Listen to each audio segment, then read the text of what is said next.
북한의 김정은 국무위원장은 앞서 중국의 그 코로나19 방역에 대해서 높이 평가하는 축전을 보낸 데 이어서 친서를 보낸 데 이어서 이번엔 푸틴 러시아 대통령한테도 또 보냈습니다. 그렇습니다. 중국에 이어서 러시아까지 보내고. 그런데 아직까지 우리 남측에는 반응을 보이지 않고 있고, 이런 상황 어떻게 봐야 될까요? 근데 일단 그 축전의 내용이 일단 승전을 축한다는 점 하나, 그다음에 방역과 관련해서 반드시 승리를 거두게 되기를 충심으로 그러니까 네. 축원한다. 이 대목 딱 두 가지가 있는데요. 이것만 놓고 보면 제일 먼저 보는 게 우리한테 보냈죠. 왜냐하면 김정은 위원장이 친설에서 위로와 격려였던 그러니까 그 내용을 담았다라고 이게 청와대가 발표한 적이 있습니까? 지난 3월에요. 그렇죠.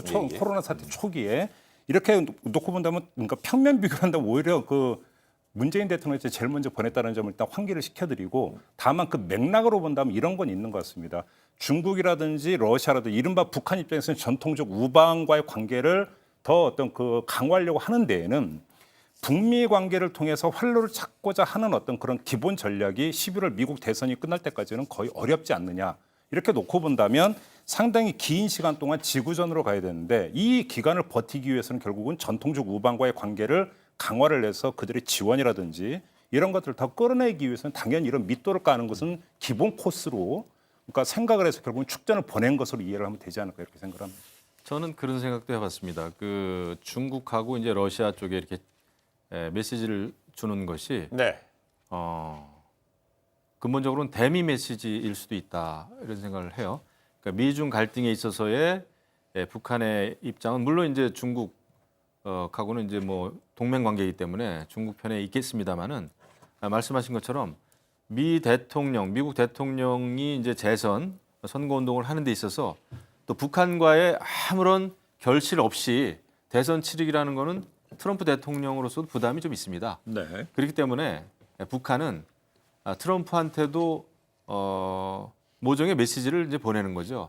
우리가 중국하고만 이렇게 해가지고 되겠느냐. 그러니까 미국에서도 가장 물론 북한이 원하는 거는 이제 유엔 중심으로 하는 대북 제재 완화인데, 그런 거에 대한 저는 메시지도 있다, 이렇게 봅니다. 그래서 이것이 미국에게 접근하기 위한 하나의 또 과정일 수도 있겠구나, 이런 생각이 좀 듭니다. 네.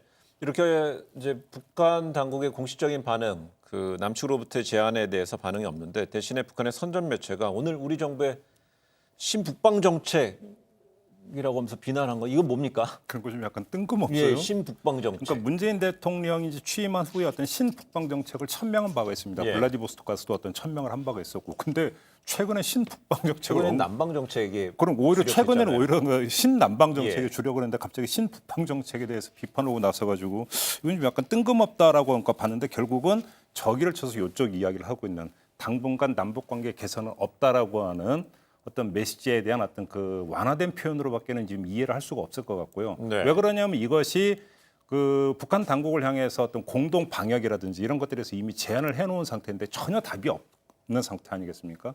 그런 상태에서 이 이야기를 했다라고 하는 것은 방역이라든지 이런 것들에 대해서 공동 대처하자라고 하는 우리 정부의 어떤 제안에 대한 간접적 대답으로 이해를 할 수밖에 없는 그런 맥락이라고 좀 봐야 될 것 같습니다. 근데 어제도 조금 사실 문재인 대통령 그 연설에서 좀 실망스러웠던 거는 대북 문제에 대해서 거의 언급이 없었어요.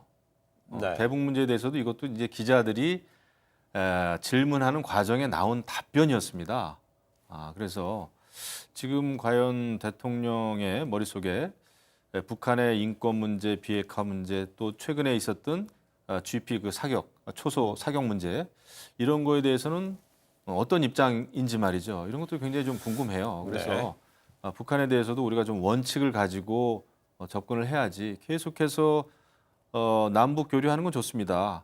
북미 이제 관계만 의식하지 않고 남북 교류하겠다는 건데, 뭐 취지는 좋겠지만은 그 굉장히 한계가 있는 남북 교류가 될 수밖에 없는 것이고, 네. 지금 진짜 우리가 이제 남북 안보 면에서도 그렇고 길게 봤을 때 통일 문제를 위해서도 그렇고 풀어야 될 원칙들을 다 지금 비껴가고 있어요.